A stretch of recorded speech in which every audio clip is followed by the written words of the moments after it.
ആദ്യം തന്നെ ഒരു വെബ് ബ്രൗസർ ഓപ്പൺ ചെയ്യണം. പിന്നെ അതിനുശേഷം അതിനകത്ത് തന്നെ നമ്മൾ പ്രോക്സ്മോക്സ് എന്ന് പറഞ്ഞ് സെർച്ച് ചെയ്താൽ മതി. എന്നിട്ട് അതിനുശേഷം ഫസ്റ്റ് ലിങ്കിൽ തന്നെ പ്രോക്സ്മോക്സിൻ്റെ ഒഫീഷ്യൽ വെബ്സൈറ്റ് ഉണ്ടാവും, അത് ക്ലിക്ക് ചെയ്യുക. അത് ക്ലിക്ക് ചെയ്തതിന് ശേഷം നമുക്ക് ഡൗൺലോഡ്സ് പറഞ്ഞൊരു ഓപ്ഷൻ ഉണ്ട് മേളിൽ ടോപ്പ് റൈറ്റിൽ. ആ ഡൗൺലോഡ്സ് ക്ലിക്ക് ചെയ്തിട്ട് ഏറ്റവും ലേറ്റസ്റ്റ് ആയിട്ടുള്ള ISO ഫയൽ ഡൗൺലോഡ് ചെയ്യുക.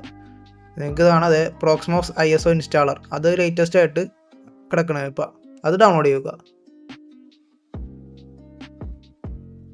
നമുക്കിനി വേറെ സോഫ്റ്റ്വെയറും കൂടി വേണം. ബെലിനേച്ചർ എന്ന സോഫ്റ്റ്വെയർ ആണ്. അപ്പോൾ അത് സെർച്ച് ചെയ്യുക. എന്നിട്ട് ഫസ്റ്റ് ലിങ്ക് ക്ലിക്ക് ചെയ്യുക. ബെലിനേച്ചർ എന്ന് പറഞ്ഞ ഒഫീഷ്യൽ വെബ്സൈറ്റ് ആണ്.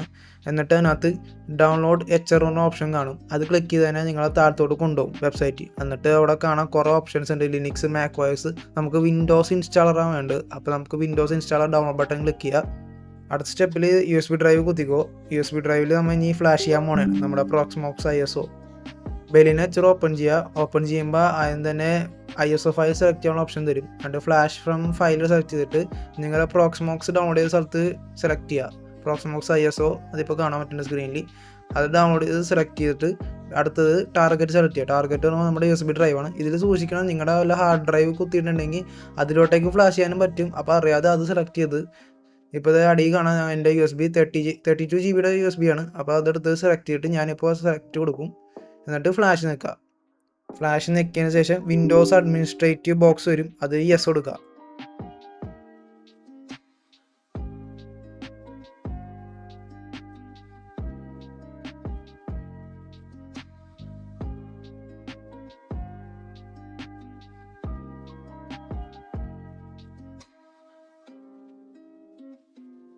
ഇതോടെ നമ്മുടെ USB ഡ്രൈവ് റെഡി ആയിട്ടുണ്ട്. ഇനി നമുക്ക് നമ്മുടെ ആക്ച്വൽ ഡിവൈസിലോട്ടേക്ക് പോകാം. അതിനകത്തോട്ട് നമ്മൾ പ്രോക്സ്മോക്സ് ഇൻസ്റ്റാൾ ചെയ്യാൻ പോകുന്നത്. ലാപ്ടോപ്പിൻ്റെ സൈഡിൽ ഇപ്പോൾ ഞാൻ ആ USB ഡ്രൈവ് ഇപ്പോൾ കുത്തുന്നതാണ്. പെൻ ഡ്രൈവ് കുത്തിയതിന് ശേഷം ഞാനിപ്പോൾ ലാപ്ടോപ്പ് ഓൺ ആക്കാൻ പോണേണ്. ലാപ്ടോപ്പ് ഓൺ ആക്കുന്ന സമയത്ത് ഞാൻ എൻ്റെ ബയോസ് കീ സ്പാം ചെയ്യാൻ പോണേണ്. എൻ്റെ ബയോസ് കീ ഡിലീറ്റ് ചെയ്യാണ്. ബയോസിലെത്തി. ഇനി ഇതിനകത്ത് ബൂട്ട് ഓവർറൈഡ് പറഞ്ഞ ഓപ്ഷൻ ഉണ്ട് ഈ ലാപ്ടോപ്പിൽ. അത് സേവ് ആൻഡ് എക്സിറ്റിലാണ്. സേവ് ആൻഡ് എക്സിറ്റ് ഇതേ കാണാം, അതേ ബൂട്ട് ഓവർറൈഡ്. അതിനകത്ത് നമ്മുടെ USB ഡ്രൈവ് കിടപ്പുണ്ട്, USB പാർട്ടീഷൻ 2. അത് സെലക്ട് ചെയ്യുക. ഇപ്പോൾ പ്രോക്സ്മോക്സിൻ്റെ ഇൻസ്റ്റാളർ സ്റ്റാർട്ട് ആവും. എന്നിട്ട് അതിനകത്ത് ഗ്രാഫിക്കൽ എടുക്കുക, ഫസ്റ്റത്തെ ഓപ്ഷൻ. കുറച്ച് സമയം പിടിക്കാം, അപ്പോൾ കുറച്ച് നേരം വെയിറ്റ് ചെയ്യുക. ഇപ്പോൾ ഇൻസ്റ്റാളർ മെയിൻ പേജിലെത്തി. നമുക്കിപ്പോൾ എഗ്രിമെൻ്റ് എഗ്രി കൊടുക്കണം. അതിനുശേഷം ഇപ്പോൾ നമ്മുടെ ഡ്രൈവിൻ്റെ ഓപ്ഷൻസാണ്. അതിനകത്ത് ഞാൻ റെക്കമെൻഡ് ചെയ്യണ XFS എന്ന ഓപ്ഷനാണ്. അത് കുറച്ചൊരു ഭേദമാണ് ഈ XT4-നെക്കാട്ടും. നമ്മുടെ ടൈം സോണും കറക്റ്റാണ്. നെക്സ്റ്റ് കൊടുക്കുക. എന്നിട്ട് ഇപ്പോൾ പാസ്വേഡ് സെറ്റ് ചെയ്യണം. ഇപ്പോൾ തൽക്കാലത്തേക്ക് ഞാൻ ഡെമോ ആയിട്ട് വെറുതെ ചുമ്മാ സിമ്പിൾ പാസ്വേഡ് ഇട്ടേക്കണാണ്. ഇപ്പോൾ നെക്സ്റ്റ് കൊടുത്താൽ ഒരു എറർ വരും. ഇതിപ്പോൾ ഇമെയിൽ അഡ്രസ്സ് വാലിഡ് ആയിട്ട് ഒരെണ്ണം കൊടുക്കണം. അപ്പോൾ തൽക്കാലത്തേക്ക് ഞാൻ ഈ ട്യൂട്ടോറിയലിന് വേണ്ടിയിട്ട് ഞാൻ ജസ്റ്റ് ഒരു ഫേക്ക് ഇമെയിൽ അഡ്രസ്സ് കൊടുക്കാൻ പോണേ. ഇപ്പോൾ അത് നമ്മുടെ നെറ്റ്വർക്കിൻ്റെ സ്ഥലത്ത് എത്തിക്കണേ. ഇപ്പോൾ കാണാൻ ഞാനിപ്പോൾ നെറ്റ്വർക്ക് കേബിൾ ഡാറ്റ കുത്തിക്കണേ. വൈഫൈ വഴി ഇതിനകത്ത് സപ്പോർട്ടഡ് അല്ലാന്ന് എനിക്ക് തോന്നുന്നു. അത് ആഡ് ചെയ്യുകയാണെങ്കിൽ ചിലപ്പോൾ ഇനി വല്ല കോൺഫിഗറേഷൻ ഫയൽ വല്ല പണി ചെയ്യേണ്ടി വരും. അതിപ്പോൾ ഞാൻ ഡയറക്റ്റ് ഇപ്പോൾ കേബിൾ കുത്തിയേക്കണാണ്.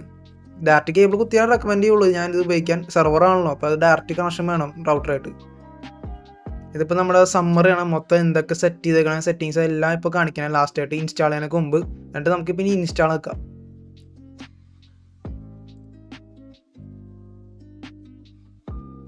നമ്മുടെ ഇൻസ്റ്റാളേഷൻ കഴിഞ്ഞ് ഇനി നമുക്ക് റീബൂട്ട് നിൽക്കാം. റീബൂട്ട് നിൽക്കുന്ന സമയത്ത് കമാൻഡ് ലൈനിൽ USB ഡ്രൈവ് റിമൂവ് ചെയ്യാൻ പറയും. അപ്പോൾ ആ സമയത്ത് റിമൂവ് ചെയ്തു. റിമൂവ് ചെയ്യാൻ പറഞ്ഞ് ഞാൻ റിമൂവ് ചെയ്തു. ഇനി ഈ ലാപ്ടോപ്പ് റീബൂട്ട് ആവും. എന്നിട്ട് അതിന് ശേഷം ഫുള്ളി ബൂട്ടായി കഴിഞ്ഞിട്ട് നമ്മുടെ പ്രോക്സ്മോക്സിൻ്റെ IP അഡ്രസ്സ് ലാസ്റ്റ് കാണിക്കും. ഇതാണ് നമ്മുടെ പ്രോക്സ്മോക്സിൻ്റെ IP. ഇനി നമുക്ക് വേറെ സിസ്റ്റത്തിൽ നിന്ന് വെബ് ബ്രൗസറിൽ കൂടി കയറാം. വീണ്ടും ഒരു വെബ് ബ്രൗസർ തുറക്കുക. എന്നിട്ട് അതിനകത്ത് നിങ്ങളുടെ ആ IP അഡ്രസ്സ് കറക്റ്റ് ടൈപ്പ് ചെയ്ത് എൻ്റർ കൊടുക്കുക. HTTPS വേണം കേട്ടോ. ഇപ്പോൾ ഇതിനകത്ത് സെക്യൂർ അല്ല കാണിക്കും. അഡ്വാൻസ് ക്ലിക്ക് ചെയ്തിട്ട് പ്രൊസീഡ് എടുക്കുക. റിസ്ക് ഒന്നുമില്ല. ഇത് ഇങ്ങനെയാണ്. ഇത് ബൈ ഡിഫോൾട്ട് സർട്ടിഫിക്കറ്റ് ഒന്നും ഇല്ലാത്തതുകൊണ്ട് അങ്ങനെ പ്രശ്നം. യൂസർ നെയിം എപ്പോഴും റൂട്ട് ആയിക്കോളും. പാസ്വേഡ് നമ്മൾ നേരത്തെ പ്രോക്സ്മോക്സ് സെറ്റപ്പ് ചെയ്ത പാസ്വേഡ് അടിക്കണം. പിന്നെ സേവ് യൂസർ നെയിം കൊടുത്തു. അപ്പോൾ ഇനി അടുത്ത പ്രാവശ്യം റൂട്ട് എന്ന് പറഞ്ഞാൽ ടൈപ്പ് ചെയ്യണ്ട.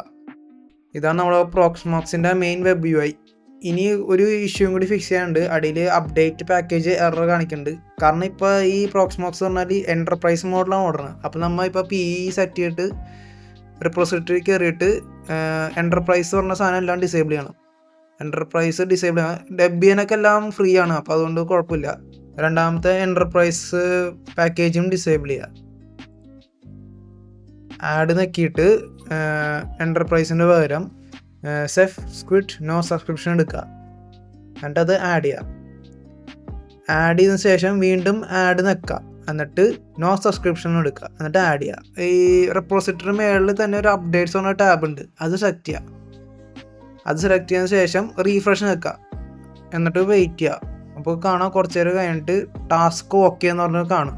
അപ്ഡേറ്റ് അപ്പോൾ സക്സസ്ഫുൾ ആയെന്ന് അതിൻ്റെ അർത്ഥം. അതിൻ്റെ കൂടെ തന്നെ അടിയിൽ നോക്കിക്കഴിഞ്ഞാൽ അപ്ഡേറ്റ് പാക്കേജ് ഡാറ്റാബേസ് ഇപ്പോൾ ഓക്കെ സ്റ്റാറ്റസ് കാണിക്കുന്നുണ്ട്. നേരത്തെ എറർ കാണിച്ചിട്ടുണ്ട്, ഇപ്പോൾ ഓക്കെ ആയി. ഇപ്പോൾ നമ്മുടെ പ്രോക്സിമോക്സ് ഏകദേശം സെറ്റ് ആയിട്ടുണ്ട്. ഇനി ഇതിൻ്റെ ഡീറ്റെയിൽസ് കാണണമെങ്കിൽ PV സെലക്ട് ചെയ്തിട്ട് സമ്മറി എടുത്തിട്ട് കാണാം. ഇപ്പോൾ ഡീറ്റെയിൽസ് CPU-യുടെ പേരും റാം എത്ര ഉണ്ടെന്നൊക്കെ കാണാൻ പറ്റുന്നുണ്ട്. അതിൻ്റെ യൂസേജ് ഡീറ്റെയിൽസൊക്കെ കാണാൻ പറ്റുന്നുണ്ട്. അതുകൂടാതെ തന്നെ സിസ്റ്റം ഇപ്പോൾ ഷട്ട് ഡൗൺ റീബൂട്ട് ചെയ്യണമെങ്കിൽ ടോപ്പ് റൈറ്റിൽ തന്നെ ഷട്ട് ഡൗണും ഉണ്ട്, റീബൂട്ടും ഉണ്ട്. അത് നിങ്ങൾക്ക് കാണാൻ പറ്റുന്നുണ്ട്. പിന്നെ ഈ സിസ്റ്റത്തിൽ ഇപ്പോൾ നമ്മുടെ പ്രോക്സിമോക്സിൻ്റെ മെയിൻ പർപ്പസ് എന്ന് പറഞ്ഞാൽ VM ഒക്കെ ക്രിയേറ്റ് ചെയ്യണം. അപ്പോൾ അത് നിങ്ങൾക്ക് കാണാം ടോപ്പ് റൈറ്റിൽ തന്നെ VM-ൻ്റെ ബട്ടൺ ഉണ്ട്. കൂടാതെ തന്നെ കണ്ടെയ്നറിൻ്റെ ഒരു ബട്ടൺ ഉണ്ട്, ക്രിയേറ്റ് CT കണ്ടെയ്നറാണ് അതിൻ്റെ അർത്ഥം. അപ്പോൾ ഇത്രയുള്ളൂ നമ്മുടെ പ്രോക്സിമോക്സ് മൊത്തത്തിൽ ഇൻസ്റ്റാൾ ആയിട്ടുണ്ട്. ഇതാണ് ഇതിൻ്റെ സെറ്റപ്പ് പ്രൊസീജിയർ. അപ്പോൾ ഓക്കെ, ശരി.